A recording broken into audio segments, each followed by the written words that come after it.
এখন বাজে দুপুর 12টা আর বেরিয়ে পড়েছি মেয়ের স্কুলের মেন একটা নোংরা আছে যেটা পটি বলা হয়, চিংড়ি মাছের পটি।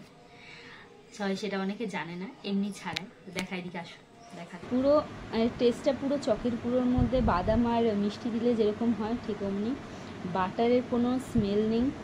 Hello everyone, good morning. আমি ওপর একটা নতুন ভিডিও নিয়ে তোমাদের কাছে চলে আসলাম। তো সকালবেলায় শুরু হয়ে গেছে গান বাজনা বাড়িতে, কারণ হচ্ছে ঘরে হচ্ছে কারেন্টের কাজ। আর সকালবেলা 8টার সময় ঘুম থেকে উঠে দাঁত মেজেছি আর খেয়ে নিয়েছি হলুদ খেয়ে চলে এসেছি ঘরে, কেননা হাতে হাতে কাজ করার জন্য। দেখো দাঁত পুরো হলুদ, জিভ হলুদ। আর ওইখানে বর্মশাই কাজ করছে, এখনো ভাই ঘুম থেকে ওঠেনি। ভাই আসলে তারপরে আমি ওই ঘরে যাব। আমি তো এই ঘরে কাজ শুরু হয়ে গেছে কাল রাত্রি থেকে। আর কাল রাত্রিরে অন্ধকারে লাইট জ্বালিয়ে কাজ হচ্ছিল। আর কতটা কাজ হচ্ছে তোমাদেরকে দেখিয়ে দিই। আর একটা জিনিস তোমাদের দেখাই, এই দেখো এই 3টে ফুটো, কারণ হচ্ছে ভাড়া বাঁধা ছিল, তাই ওই জায়গাটা রং করা হয়নি, তাই ওটা প্লাস্টার করা পরে হয়েছে। আপাতত এখন 11টা মতন বাজছে। মা খাবার দিয়ে গেছে, সকালে জল খাবার, লুচি তরকারি। চলো খেয়ে নিই। খাওয়া দাওয়ার পরে চলে এসেছে ভাইও হাতে হাতে কাজ শুরু করে দিয়েছে, দুজনে মিলে কাজ করছে। মা বসে গেছে চিংড়ি ছাড়াতে। চিংড়ি মাছ আছে এখানে, কচকচি আছে, গলা আছে, মেটে আছে। দেখ গলা কচকচি আমি খুব ভালোবাসি। আর এমনিতেও চিংড়ি মাছটিকে ভালোবাসে আমি, আর গলাটা আর চিংড়ি মাছটা আমি বেশি ভালোবাসি। আমি ভালোবাসি কচকচি আর গলাটা, কচকচি আর গলাটা। চিংড়ি মাছের একটা জিনিস আছে তোমাদেরকে দেখাই, শেয়ার করি। দেখো একটা জিনিস শেয়ার করি তোমাদের সাথে। চিংড়ি মাছ সবাই তো এমনি ছাড়িয়ে নেয়। চিংড়ি মাছের মেন একটা নোংরা আছে যেটা পটি বলা হয়, চিংড়ি মাছের পটি। সবাই সেটা অনেকে জানে না, এমনি ছাড়ায়। দেখাই দিকে আসো, দেখাচ্ছি। আমি আপাতত হাত দিয়ে ছাড়াচ্ছি। আমি এখানে হাত দিয়ে ছাড়াচ্ছি। এই যে পটিটা, ঠিক এই যে চিংড়ি মাছটা, এই যে চিংড়ি মাছ, এটা আমি ছাড়িয়েছি, চোখলাটা ছাড়িয়েছি, মাথাগুলো ছাড়ানো হয়েছে, যে ঠ্যাংগুলো সেগুলো ছাড়ানো হয়েছে। এই যে এই ঠ্যাংগুলো ছাড়ানোর পরে এই যে জায়গাটা, এই জায়গাটা নখ দিয়েও ছাড়াতে পারো, বা এই যে এই দেখো ধরে টান মারলে বেরিয়ে আসে এই যে নোংরাটা। এটা পটি চিংড়ি মাছের, অনেকে জানে না। এই যে এই চিংড়ি মাছের পটিটা ফেলে দিতে হয়। আমাকে একটু দেখাবে? তো আজকে কি কি রান্না হয়েছে তোমাদেরকে তো দেখানোর মতন কিছু নেই। চিংড়ি মাছ ছাড়াচ্ছি, দেখিয়েছি, মাংস ছিল। তো এখন 4টে মতন বাজে, দুই ভাইকে ডাকা হচ্ছে। আর এত জোরে খিদে পেয়েছে আর সামলাতে না পেরে বসে পড়েছি খেতে। তা যে কি কি রান্না হয়েছে তোমাদের সাথে শেয়ার করি। এখানে রয়েছে মুগ ডাল দিয়ে লাউ, চিংড়ি মাছ, আর ওই যে তোমাদের দেখালাম গলা, মেটে, কচকচি, এটা। তো চলো খেতে থাকি, খিদে পেয়ে গেছে। 4টে বাজে, এখন খেয়ে নি।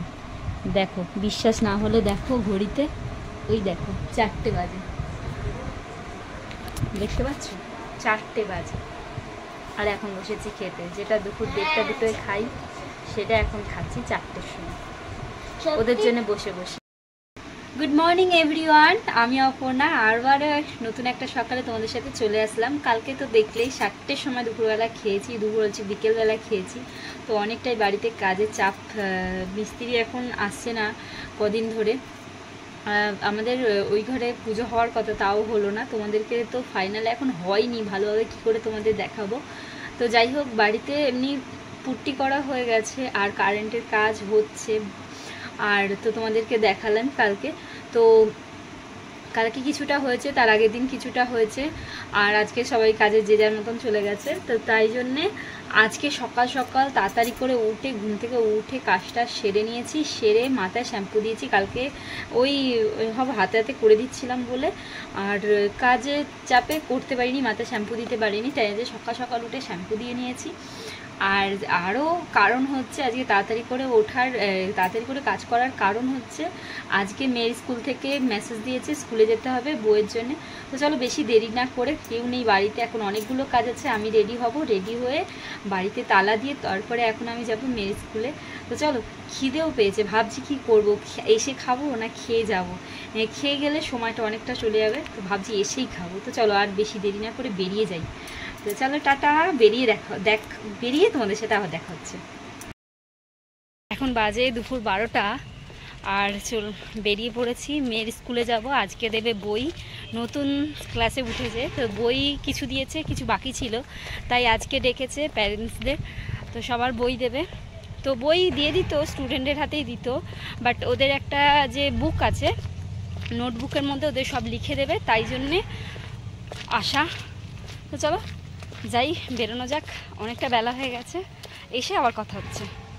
মেয়ের স্কুলের জন্য বেরিয়ে পড়েছি, কিন্তু এত জ্যাম রাস্তাতে, আর বড় বড় লরিগুলো এখন এই ভর দুপুরবেলা পাস করছে।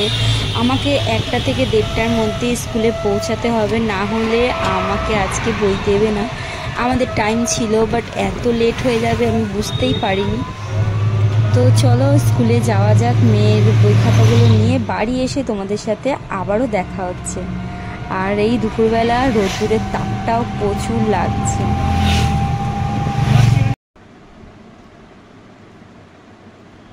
স্কুল থেকে মেয়ের বই নিয়ে চলে এসেছি, আসার পরে এখন প্রায় দুপুর হয়ে গেছে, খিদে পেয়েছে, সকালবেলা সেরকম খাওয়া হয়নি।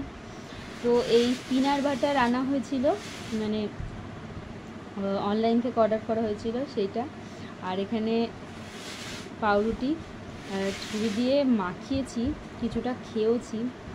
পুরো টেস্টটা পুরো চকের পুরোর মধ্যে বাদাম আর মিষ্টি দিলে যেরকম হয় ঠিক অমনি, বাটারের কোনো স্মেল নেই, আর বাদাম ভর্তি, অনেক বাদাম আছে, জানি না এর সাইড এফেক্ট কী আছে বা কী হবে, আমার ভালো লাগছে না। সবাই এত অ্যাড দেয় টিভিতে যে এই ওই যেটা খেলে ওই হবে, সত্যি হবে, কিন্তু আমার ভালো লাগছে না। 150।